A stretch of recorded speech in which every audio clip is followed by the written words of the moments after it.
The cask of Amontillado. The 1,000 injuries of Fortunato I had borne as I best could, but when he ventured upon insult I vowed revenge. You, who so well know the nature of my soul, will not suppose, however, that I gave utterance to a threat. At length I would be avenged. This was a point definitively settled, but the very definitiveness with which it was resolved precluded the idea of risk. I must not only punish but punish with impunity. A wrong is unredressed when retribution overtakes its redresser. It is equally unredressed when the avenger fails to make himself felt as such to him who has done the wrong. It must be understood that neither by word nor deed had I given Fortunato cause to doubt my goodwill. I continued, as was my wont, to smile in his face, and he did not perceive that my smile now was at the thought of his immolation. He had a weak point, this Fortunato. Although in other regards he was a man to be respected and even feared. He prided himself on his connoisseurship in wine. Few Italians have the true virtuoso spirit. For the most part their enthusiasm is adopted to suit the time and opportunity, to practice imposture upon the British and Austrian millionaires. In painting and gemmerie, Fortunato, like his countrymen, was a quack, but in the matter of old wines he was sincere. In this respect I did not differ from him materially. I was skillful in the Italian vintages myself, and bought largely whenever I could. It was about dusk, one evening during the supreme madness of the carnival season, that I encountered my friend. He accosted me with excessive warmth, for he had been drinking much. The man wore motley. He had on a tight-fitting party-striped dress, and his head was surmounted by the conical cap and bells. I was so pleased to see him that I thought I should never have done wringing his hand. I said to him, "My dear Fortunato, you are luckily met. How remarkably well you are looking today. But I have received a pipe of what passes for Amontillado, and I have my doubts." "How?" said he. "Amontillado a pipe impossible, and in the middle of the carnival." "I have my doubts," I replied, "and I was silly enough to pay the full Amontillado price without consulting you in the matter. You were not to be found, and I was fearful of losing a bargain." "Amontillado. I have my doubts. Amontillado. And I must satisfy them. Amontillado. As you are engaged, I am on my way to Lucchesi. If anyone has a critical turn it is he. He will tell me. Lucchesi cannot tell Amontillado from sherry. And yet some fools will have it that his taste is a match for your own. Come, let us go." "Whither?" "To your vaults." "My friend, no. I will not impose upon your good nature. I perceive you have an engagement." "Lucchesi." "I have no engagement. Come." "My friend, no. It is not the engagement, but the severe cold with which I perceive you are afflicted. The vaults are insufferably damp. They are encrusted with nitre. Let us go, nevertheless. The cold is merely nothing. Amontillado, you have been imposed upon. And as for Lucchesi, he cannot distinguish sherry from Amontillado." Thus speaking, Fortunato possessed himself of my arm, putting on a mask of black silk and drawing a roquelaire closely about my person. I suffered him to hurry me to my palazzo. There were no attendants at home. They had absconded to make merry in honor of the time. I had told them that I should not return until the morning, and had given them explicit orders not to stir from the house. These orders were sufficient, I well knew, to ensure their immediate disappearance, one and all, as soon as my back was turned. I took from their sconces 2 flambeaux, and giving one to Fortunato, bowed him through several suites of rooms to the archway that led into the vaults. I passed down a long and winding staircase, requesting him to be cautious as he followed. We came at length to the foot of the descent, and stood together on the damp ground of the catacombs of the Montresors. The gait of my friend was unsteady, and the bells upon his cap jingled as he strode. "The pipe," said he. "It is farther on," said I, "but observe the white webwork which gleams from these cavern walls."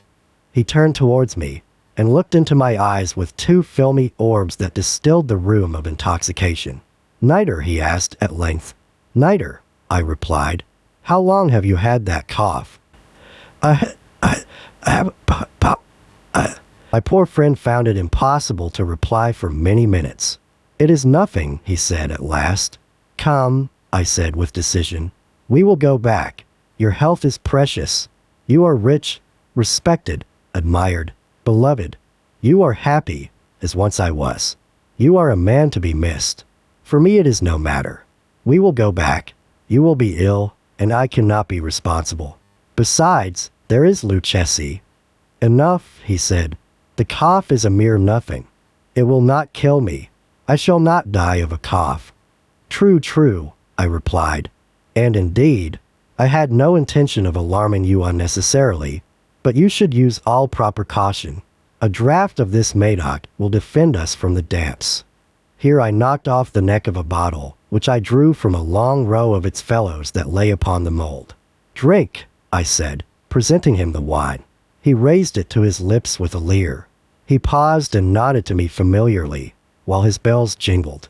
I drink, he said, to the buried that repose around us. And I to your long life. He again took my arm, and we proceeded. These vaults, he said, are extensive. The Montresors, I replied, were a great and numerous family. I forget your arms. A huge human foot d'or, in a field azure.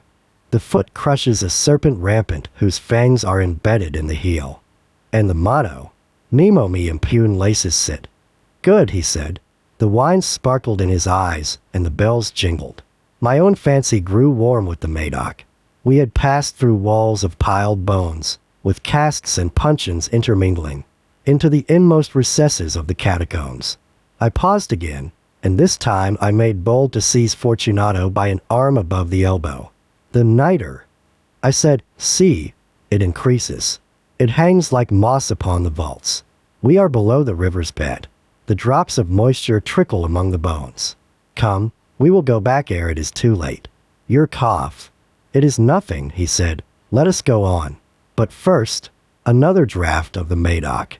I broke and reached him a flagon of de Grave. He emptied it at a breath.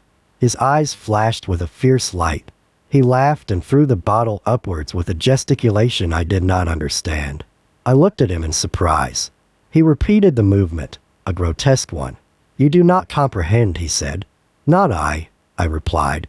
Then you are not of the Brotherhood. How? You are not of the Masons. Yes, I said, yes. You impossible. A Mason, I replied. A sign, he said. It is this, I answered, producing a trowel from beneath the folds of my roquelaire. You jest, he exclaimed, recoiling a few paces. But let us proceed to the Amontillado. Be it so, I said, replacing the tool beneath the cloak and again offering him my arm. He leaned upon it heavily. We continued our route in search of the Amontillado. We passed through a range of low arches, descended, passed on, and descending again. Arrived at a deep crypt, in which the foulness of the air caused our flambeaux rather to glow than flame. At the most remote end of the crypt there appeared another less spacious.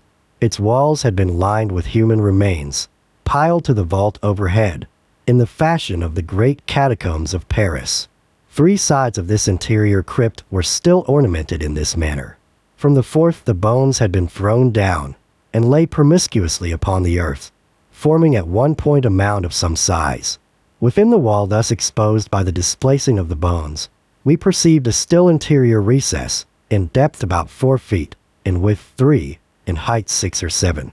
It seemed to have been constructed for no especial use within itself, but formed merely the interval between 2 of the colossal supports of the roof of the catacombs, and was backed by one of their circumscribing walls of solid granite. It was in vain that Fortunato, uplifting his dull torch, endeavored to pry into the depths of the recess. Its termination the feeble light did not enable us to see. Proceed, I said. Herein is the Amontillado. As for Lucchesi, he is an ignoramus, interrupted my friend, as he stepped unsteadily forward, while I followed immediately at his heels. In an instant he had reached the extremity of the niche, and finding his progress arrested by the rock, stood stupidly bewildered. A moment more and I had fettered him to the granite. In its surface were 2 iron staples, distant from each other about 2 feet, horizontally. From one of these depended a short chain, from the other a padlock. Throwing the links about his waist, It was but the work of a few seconds to secure it. He was too much astounded to resist. Withdrawing the key, I stepped back from the recess. "Pass your hand," I said, "over the wall. You cannot help feeling the niter. Indeed, it is very damp. Once more let me implore you to return. Know that I will positively leave you, but I must first render you all the little attentions in my power." "The Amontillado!" ejaculated my friend, not yet recovered from his astonishment. "True," I replied, "the Amontillado." As I said these words, I busied myself among the pile of bones of which I have before spoken. Throwing them aside, I soon uncovered a quantity of building stone and mortar. With these materials, and with the aid of my trowel, I began vigorously to wall up the entrance of the niche. I had scarcely laid the first tier of my masonry when I discovered that the intoxication of Fortunato had in a great measure worn off. The earliest indication I had of this was a low moaning cry from the depth of the recess. It was not the cry of a drunken man. There was then a long and obstinate silence. I laid the second tier, and the third, and the fourth, and then I heard the furious vibrations of the chain. The noise lasted for several minutes, during which, that I might hearken to it with the more satisfaction, I ceased my labors and sat down upon the bones. When at last the clanking subsided, I resumed the trowel and finished without interruption the fifth, the sixth, and the seventh tier. The wall was now nearly upon a level with my breast. I again paused, and holding the flambeaux over the mason work, threw a few feeble rays upon the figure within. A succession of loud and shrill screams, bursting suddenly from the throat of the chained form, seemed to thrust me violently back. For a brief moment I hesitated. I trembled. Unsheathing my rapier, I began to grope with it about the recess, but the thought of an instant reassured me. I placed my hand upon the solid fabric of the catacombs and felt satisfied. I reapproached the wall. I replied to the yells of him who clamored. I re-echoed. I aided. I surpassed them in volume and in strength. I did this, and the clamor grew still. It was now midnight, and my task was drawing to a close. I had completed the 8th, the 9th, and the 10th tier. I had finished a portion of the last and the 11th.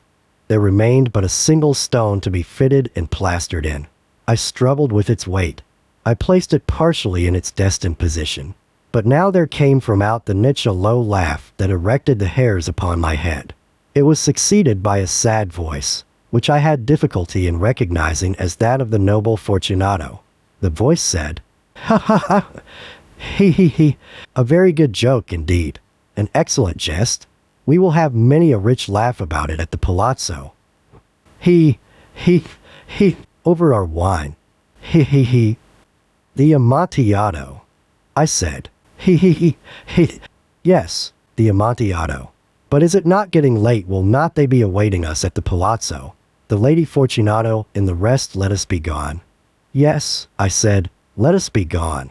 For the love of God, Montresor. Yes, I said, for the love of God.